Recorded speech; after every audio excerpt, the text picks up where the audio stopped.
Bonjour et bienvenue dans un nouvel épisode de Comics Code, un épisode dans lequel je vous propose de visiter Granville, avec comme guide touristique son créateur, Brian Talbot. Brian Talbot, c'est un dessinateur et scénariste anglais qui a publié ses premiers travaux dans les années 70, qui a notamment bossé dans les années 80 sur Nemesis the Warlock, une série dont j'avais parlé dans ma vidéo hommage à Kevin O'Neill. Il a créé les aventures de Luther Arkwright, qui ont été publiées en France à la fin des années 2000 chez Chimera. Aux États-Unis, il a bossé chez DC Vertigo sur quelques épisodes de Hellblazer et de Sandman. Il a aussi dessiné une paire d'épisodes de Batman. On lui doit également The Tale of One Bad Rat, un très beau récit sur une jeune fille qui a fui sa famille, un récit récompensé par un Eisner Award en 1996 et qui avait été traduit en France à la fin des années 90 chez Vertige Graphics sous le titre « L'histoire d'un vilain rat ». Et en 2009, Brian Talbot entame une nouvelle série intitulée Granville.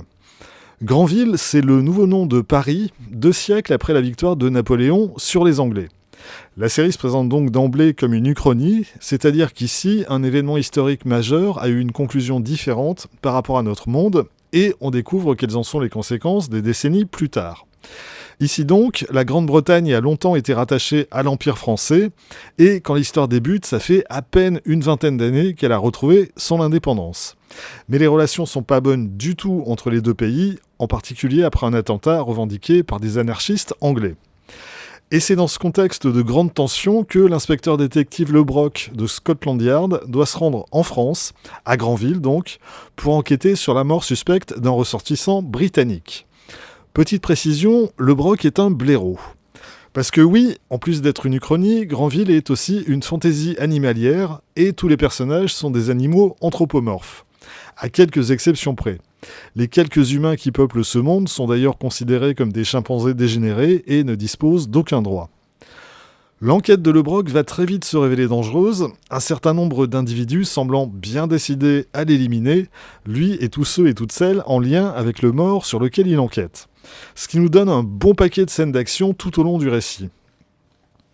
La première qualité de Granville, c'est son univers. Brian Talbot donne à voir de nombreux aspects de cette société, à la fois ses lieux de pouvoir et ses lieux de désolation, et on croise quantité de situations et de personnages qui chacun donnent davantage d'épaisseur à cet univers. L'intrigue insiste beaucoup sur la situation politique et sur les relations difficiles entre la France et la Grande-Bretagne, et sur les manigances qui se jouent au plus haut sommet de l'État, ce qui rend d'autant plus critique les enjeux de cette enquête policière. C'est également une histoire qui est truffée de références et de clins d'œil à d'autres œuvres, en majorité d'autres bandes dessinées, mais pas seulement. J'insiste pas sur cette partie, Brian Talbot y revient en détail dans la postface de l'album, mais clairement il s'est beaucoup amusé à multiplier ses hommages.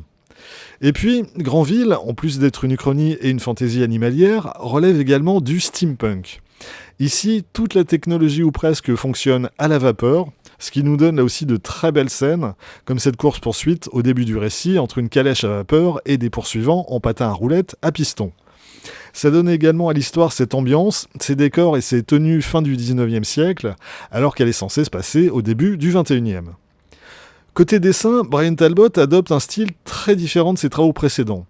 Il faut dire que Talbot est un artiste qui n'a jamais cessé d'expérimenter et de se remettre en question tout au long de sa carrière. Juste avant Granville, il avait publié un graphic novel, Alice in Sunderland, où il passait en revue à peu près tous les styles possibles, du simple crayonné à la photographie retouchée par ordinateur.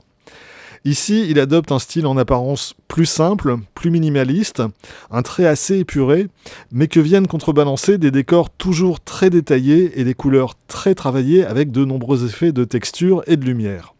Ça peut ne pas être du goût de tout le monde, perso j'aime bien ça, d'autant plus que Talbot offre un storytelling assez impeccable, notamment dans les nombreuses scènes d'action qui sont toujours d'une lisibilité parfaite.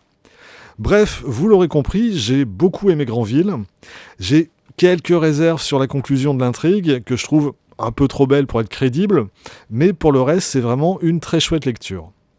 Brian Talbot a publié 4 tomes de Granville entre 2009 et 2014, qui sont parus aux États-Unis chez Dark Horse, et c'est donc Delirium qui nous propose de lire en français le premier tome, dans une édition comme toujours impeccable, accompagnée d'une longue postface de Talbot sur ses influences et aussi sur ses techniques de travail, et c'est assez passionnant. Voilà, c'est tout pour aujourd'hui. Rendez-vous très vite pour la suite. D'ici là, vous pouvez vous abonner à cette chaîne, laisser un commentaire, partager cette vidéo sur les réseaux sociaux et surtout, lire des comics. Soyez sages et à bientôt.